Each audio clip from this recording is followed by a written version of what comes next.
Hello again, everyone. Edwin Learnard back once again. In this YouTube astrological segment, I'm going to be dissertating and talking about the South Node conjunct Pluto in a natal horoscope. As most of you know, the South Node is associated with what we generally will emphasize and accentuate very strongly, often in the first half of our lives.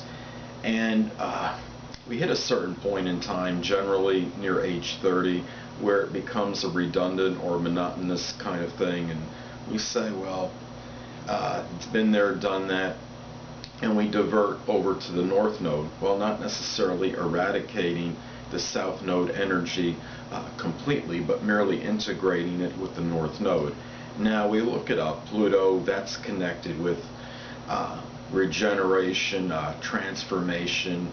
It's associated with rebirth. It's connected with what could be, I would say, corrupt, nefarious.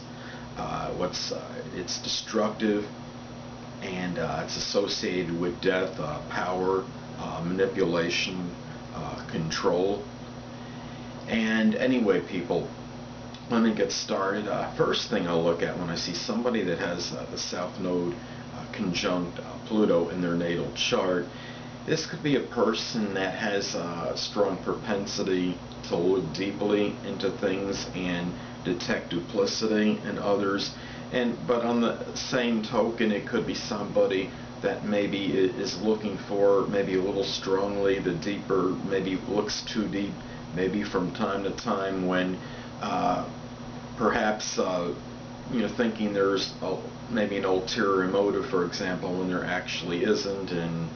And if somebody's being nice, a lot of times it could mean that way. And these people have the tendency maybe to look very deep in that, and maybe look a little bit more deep than they should. And this could be a tendency more emphasized in their earlier, I guess you could say, their early years.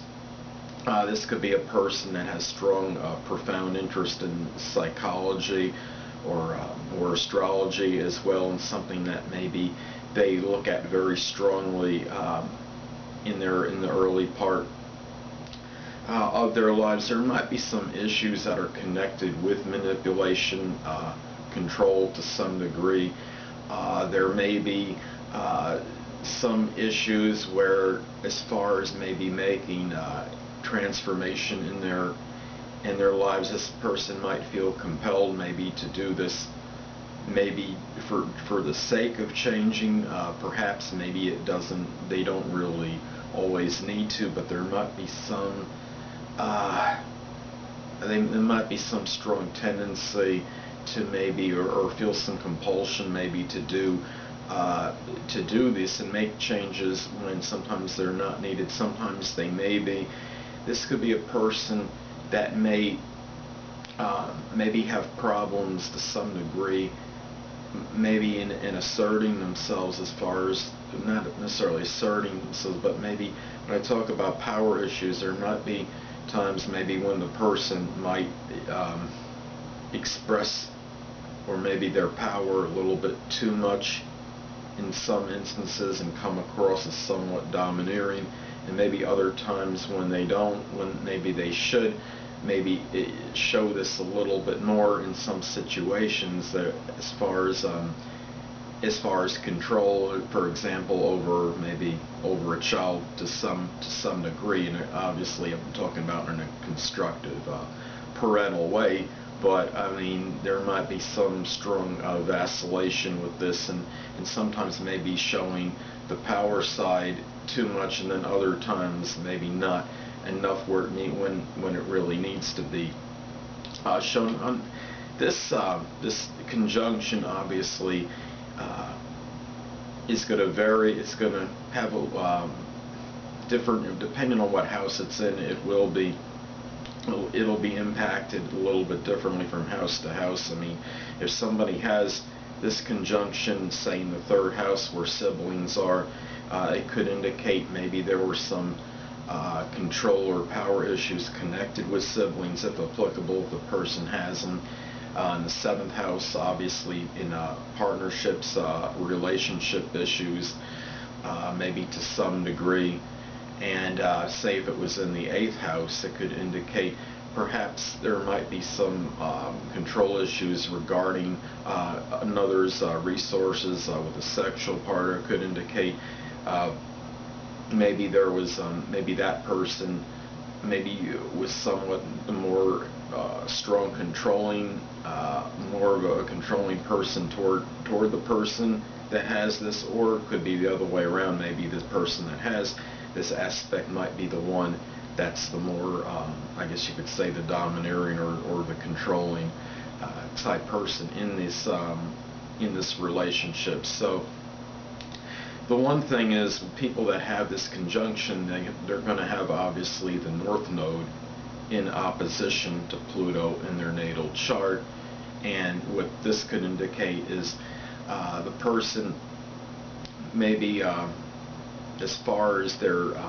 I guess you could say that transforming side of themselves, they might really may have trouble maybe making the change that they need to in order maybe to do I guess whatever is connected with their mission. It might be somebody that encounters a number of upheavals in trying, as far as I guess you could say that North Node, the soul's mission or purpose may go, and that's really obviously that's adversarial, and it's something that would be emphasized more in the first half of their life. And it could, when we look at this, of course, negative aspects, adverse aspects are not always bad, because it gives the person prevents them from becoming complacent, as I've stated before, and too relaxed, and it allows the person, maybe forces them to try to make some, I guess you could say, some change or adjustment, and a lot of time, I mean, and that could be good in its it could be positive in looking at it from that standpoint. So anyway. The one last thing I wanted to get at with this is that that Pluto can be connected with what could be somewhat nefarious, and the person needs to be careful. I would say even more in their earlier years. I'm not saying the person is going to be corrupt, but they need to be careful of their alliances and their friends, acquaintances. That maybe some might lead them down the wrong path, and I think it's something to look at with this aspect. And anyway, people, that'll conclude this YouTube astrological segment for the South Node conjunct Pluto in a natal horoscope. And stay tuned next time, where I'll be dissertating and talking about Pluto sextile or trine the South Node in a natal chart. Two things I want to get with you on before I head out. Firstly, the stars may impel but do not compel. And secondly, never isolate any single astrological element, aspect, planetary placement, position, configuration, influence, or what have you, and make an analysis of a person, astrologically speaking, based on this alone. Because a person astrologically is the sum of all their components in their natal chart, and not just one. Until next time, people, stay well.